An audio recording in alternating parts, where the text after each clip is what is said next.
والله شوف، انا من قبل قلتها ونزيد نعاود نقولها ونقولها لعن انا يعني ربي ياخذ امانته. جمهور نادي الافريقي من احسن جماهير في افريقيا.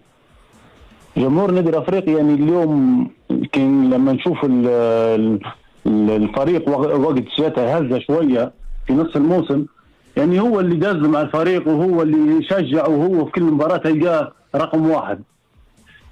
اليوم يستحقوا البطوله، واليوم هذا حتى هم تعبين في البطوله، واليوم هم عندهم فيها نسبه كبيره، في شعور كبير يعني ما يوصفش.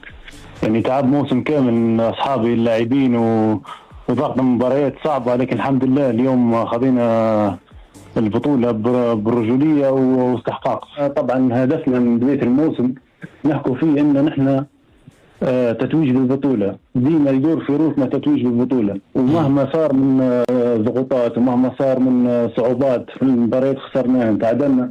تعرف انت ضغط الجمهور الافريقي، لكن كلها الحمد لله تعدى بايجابيه، والحمد لله اليوم تعب مجهود لاعبين وطاقم فني واداري كلهم، والجمهور اللي دز معانا ال 90. يعني الحمد لله اليوم مجهود ما مشاش على الفاضي وتوجنا اليوم. الحمد لله البطولة هذه بنسبة 100% لكم، وانتم يعني كنتوا السبب الرئيسي فيها، وان شاء الله ديما وراء الفريق، وان شاء الله ديما تتويج، لان الحق النادي الافريقي يستحق ديما الذهب.